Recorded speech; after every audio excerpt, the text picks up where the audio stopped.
It's a place that's hard to describe. Oh, words do come to mind. Remote, barren, dusty, hard. It's a place tucked away both physically and mentally in southeastern Colorado. And it recalls a controversial and troubling time in American history. It evokes more words. Racism, discrimination, prejudice, shame. The story of Amache. It's emotional. After Pearl Harbor was attacked, American leaders relocated thousands of Japanese Americans to places like this in the name of security, worried about what could happen. After all, the people placed here during World War II, they looked like the enemy. Sympathizers, sabotage, espionage, the fifth column. In reality, most were U.S. citizens. They came from pretty normal lives on the West Coast. They were families, business owners, students, and patriots.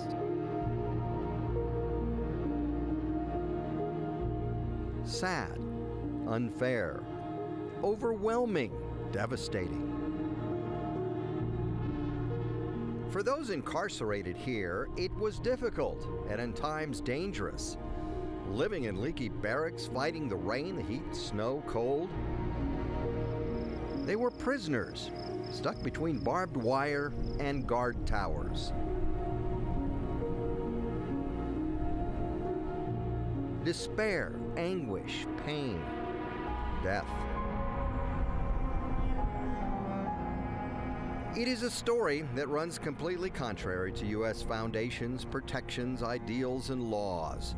A story of historical errors, showing a country's growing pains. But it's also a story of people who did their best to overcome their plight. Optimism, determination, motivation, bravery. A recent bill passed by Congress and signed by the President makes this place a national park. It'll be managed by the National Park Service and become even more of a place to remember and learn the lessons of the past. Yes, Amache can be described by many different words, but two stand out. Injustice, forever. Hello everyone, I'm Gary Shapiro. This is Amache. 10,000 acres in southeastern Colorado near Grenada. Sometimes it's called Camp Amache, but many Japanese Americans don't like that. They say it reminds people of summer camp. It wasn't. Make no mistake, 80 years ago, this was a concentration camp, and the people here were prisoners. It's a history that's painful, it's shameful, and I think because of that, a lot of people want to sweep it under the carpet. It's something that is so important that if we're continuing to grow as a country, we need to keep reminding ourselves of what can happen when we let hate take control. The lessons at the end of this dusty road are so important, especially today. But did we really learn them? This is Amache, one of 10 internment camps that opened during World War II. After the Japanese attacked Pearl Harbor, the U.S. military was worried about the internal threat to national security from Japanese descendants on the West Coast. President Franklin Roosevelt was pressured to sign Executive Order 9066, calling for the incarceration of Japanese and Japanese Americans. Most were U.S. citizens. This was a violation of the article of the Constitution, which requires due process if the government is going to punish American citizens. What's so shocking about this is that, to me, is that it happened in America. You know, it happened in a democracy. It happened in a country with a constitution. Amache was built in Prowers County in southeastern Colorado, right next to Grenada. It was originally called the Grenada Relocation Center, but the government changed the name to avoid overwhelming the town's postmaster with mail for the internees. So it became Amache, renamed for the wife of John Prowers, an early rancher in the area who the county was named for. Her name was Amache, and she was a member of the Southern Cheyenne Indian tribe. Today, this is what's left. The foundations of barracks that held some 7,300 people. A couple of buildings have been restored, a barracks. From the inside, you can look out on the replica of the guard tower. Another building was used as a community center. And then there's the original water tower. It was found at a farm down the road and relocated back to where it had been. Derek Akubo's parents and grandparents were at the camp. He once asked them what it was like. What was it like for you and for your family in the camp? And he said, there's a fine line between hope and despair on a daily basis. Flags greet visitors at Amache today, and while it's well worth your time to visit, you can really see what life was like 80 years ago by heading into Grenada. There, the railroad tracks by the town's water tower look a lot like they did 80 years ago when trains brought thousands of Japanese prisoners from California. There are pictures of that on display at the Amache Museum, along with video and artifacts that also teach lessons. But did we really learn them? The museum is run by students at the local high school, and John Hopper, their dean of students. The backstories of all these objects are just, some of them are heartbreaking. You hear some of the backstories of some of them, and then some of them are like uplifting. But every object in here has a story, obviously. Even though these people were brought there against their will, they did the best they could. They built a community, literally out of next to nothing. They built ball fields, and they built slides, and they built swing sets, and they created the schools. You know, the U.S. government didn't do any of that. The residents had mess halls and dental clinics. They opened barber shops and had a fire department. Since many had been farmers in California, they grew elaborate gardens. Some farmed the fields to provide food to supplement the government rations they usually got. At the museum, we see the coal-burning stove that kept them warm in brutally cold weather. We see the cots they slept on and the army blankets they used. This one belonged to Mitch Homa's grandparents, who were at Amache. They did an incredible job shielding the kids from the hardship and the pain and everything they lost, right? They tried to make life as normal as possible for the children. There is another museum that tells another story, so important, especially today. The CU Heritage Center in Boulder has a Smithsonian exhibit called Righting a Wrong. One part of it features Colorado's governor at the time, Republican Ralph Carr. Unlike other Western governors, he knew what was happening was wrong, and he spoke out about it. He was a really firm believer in the Constitution of the United States, and he recognized that this was a slippery slope. Former 9 News political reporter Adam Schrager wrote a book about the courage of Governor Carr. I think Ralph Carr would say his stand was not on behalf of Japanese Americans, his stand was on behalf of all Americans.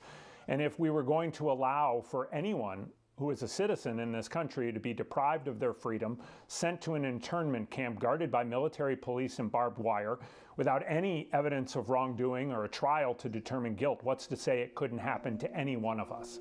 And while Carr was powerless to stop Amache from happening, his opposition to it led to him losing a run for the U.S. Senate in Colorado in 1942.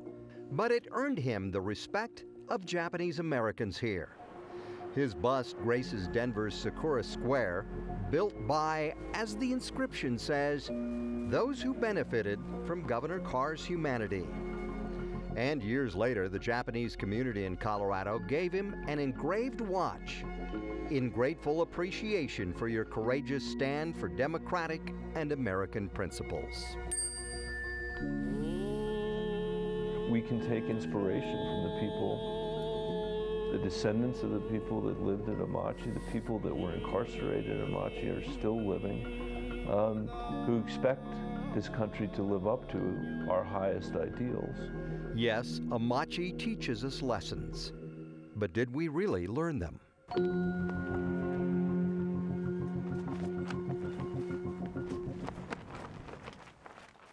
My gosh, isn't it amazing?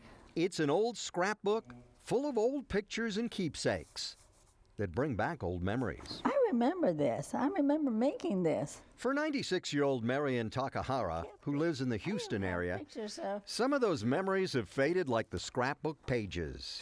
Some, but not all. oh, here's me and my brother. That's my brother. This book tells part of her life story. Back when she was growing up in Los Angeles. Back when she was Marion Konishi. I remember this picture. This picture was taken at Dorsey High School. That's the high school I went to.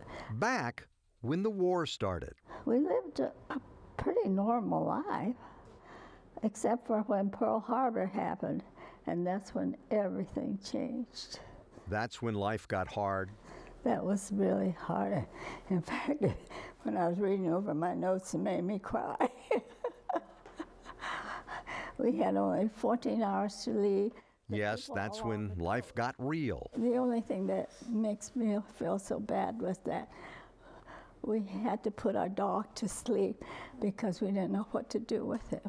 Our whole family, our whole neighborhood went to a place called Amache, which was in Colorado. Those pictures of people arriving at Amache by train, she was one of them. And living there with her family, she remembers. There was no doors in the showers, and it was hard for can you imagine what it's like for an older person to have to go to the bathroom without doors in the showers? But not all of her memories are bad. I was only 17. As long as I was with my friends, it was okay. We had dances and everything else. It was my parents that probably really felt it.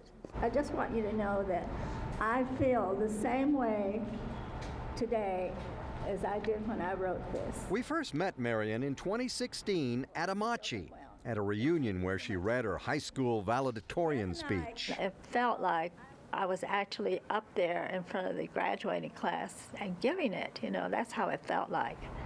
1.5 years ago, I knew only one America. I was so embittered for a while. I didn't know whether I was sad because that's where I lived, and that was my home, and it was awful.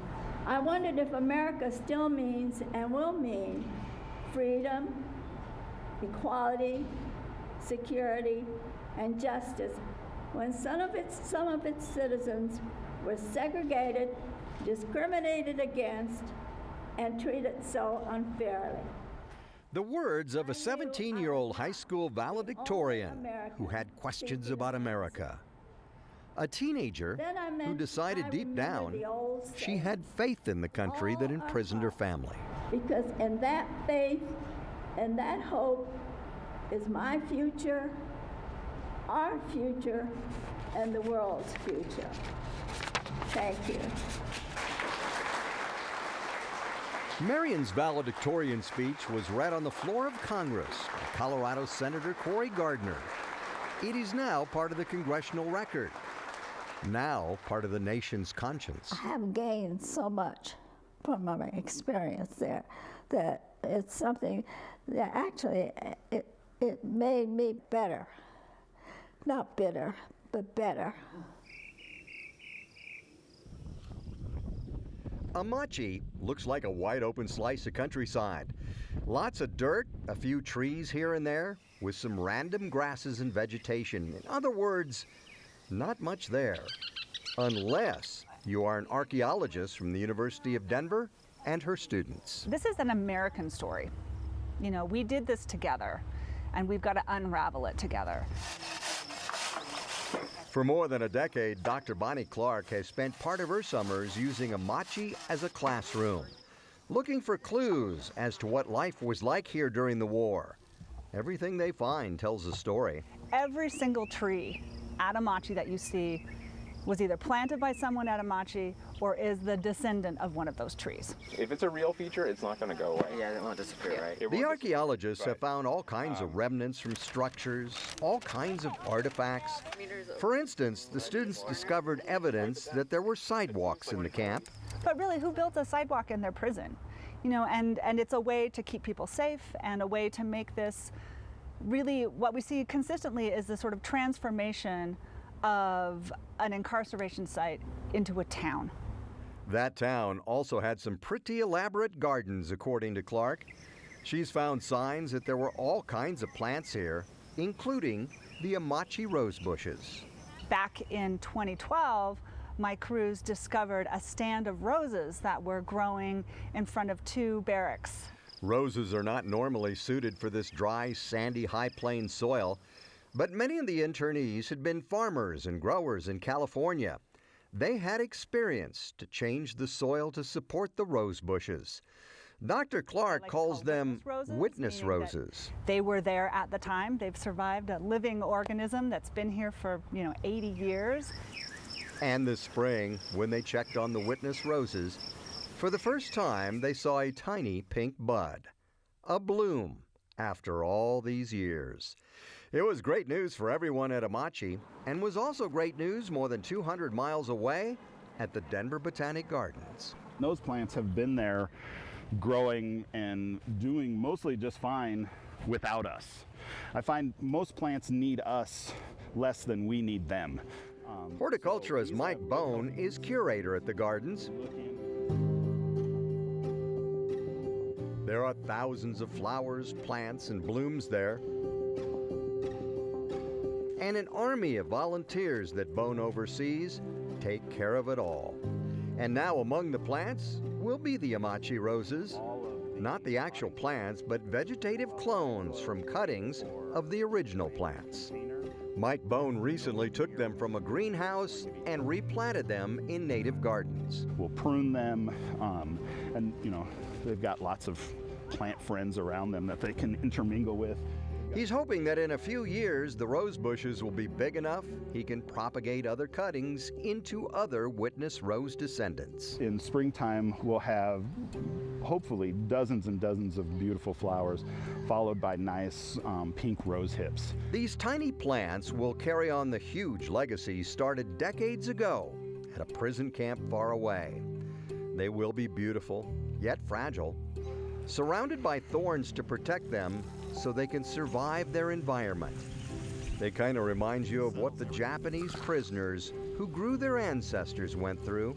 These things are resilient and surviving and thriving. They get a little water, they get a little care, they get a little extra love and attention, and then all of a sudden something magical happens. Something magical. It will be another chapter written by the witness roses.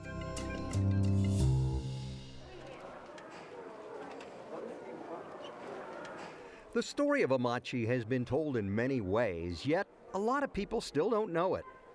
At History Colorado in Denver, an Amache exhibit takes you back in time.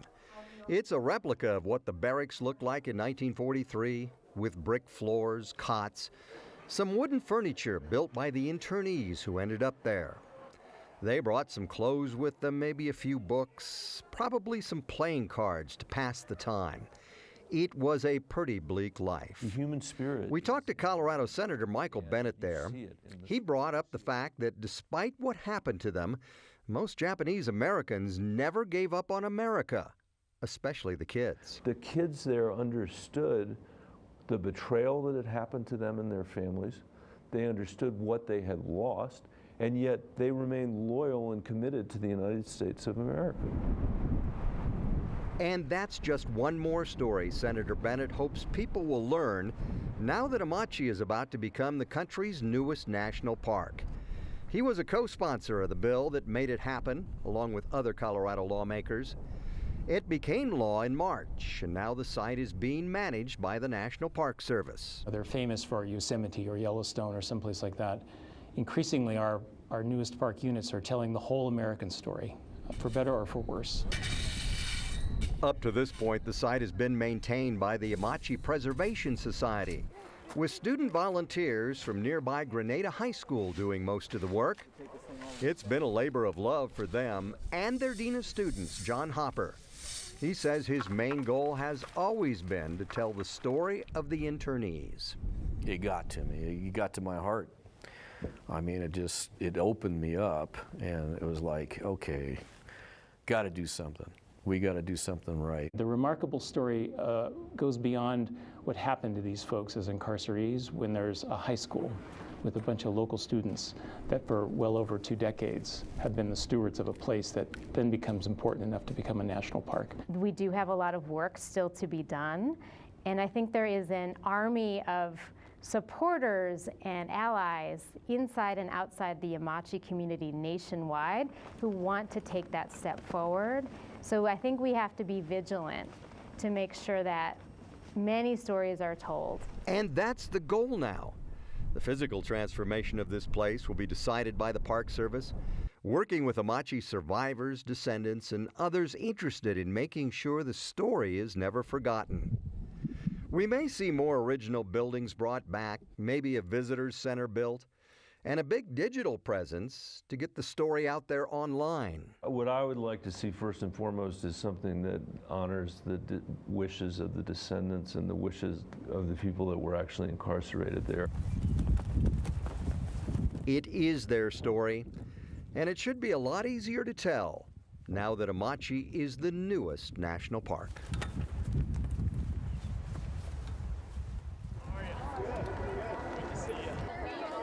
On a rainy, gray day, they came to Amache on buses from Denver to attend the annual pilgrimage. People from all over the country, survivors, descendants, Japanese Americans who wanted to pay their respects, to visit those buried in a small cemetery here. They came to honor those who never left. 120 people who died while incarcerated, 31 who volunteered for the military and were killed in World War II fighting for the country that imprisoned them and their families. Prayers, burning incense, placing flowers at the altar, all part of the Japanese memorial ritual, all part of making sure what happened at Amache is never forgotten. May all the memories of this place continue to remind us that joy and hope are possible where there is love during dark times. This place is just that reminder of how hatred, fear, that bigotry, that uncertainty, how particular communities of Americans can be targets, can be scapegoats. Sadly, even today. After the memorial service, the pilgrimage moved to Grenada High School for lunch and speeches, a chance to observe 2 landmarks. The first, the 80th anniversary of Executive Order 9066. The second is the recent legislation that ensures Amache's preservation and protection under the watchful eye of the National Park Service. The people here know the story of Amache all too well. They know what happened, and they know it could happen again, especially given the recent anti-Asian sentiment during COVID and political unrest in the country. Amache reminds us of a dark time in our history. It reminds us of why we have a constitution to protect people from injustice.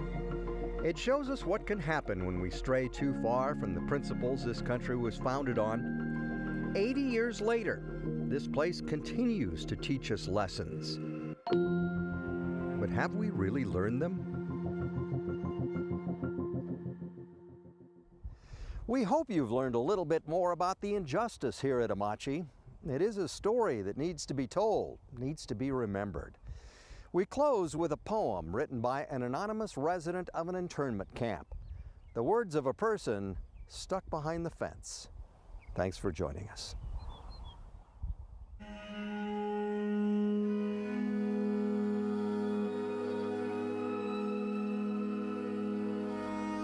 They've sunk the posts deep into the ground.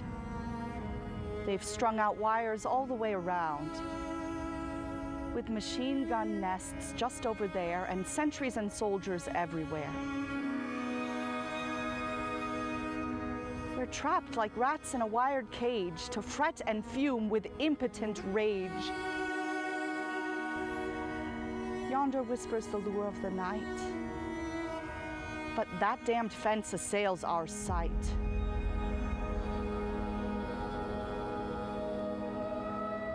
With nowhere to go and nothing to do, we feel terrible, lonesome, and blue.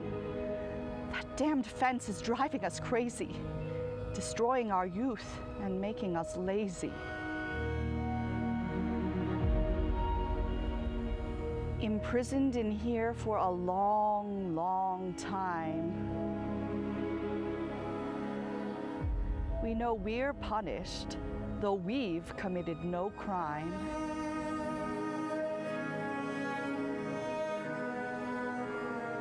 Our thoughts are gloomy and enthusiasm damp, to be locked up in a concentration camp. We all love life and our country best, our misfortune to be here in the West. To keep us penned behind that damned fence is someone's notion of national defense.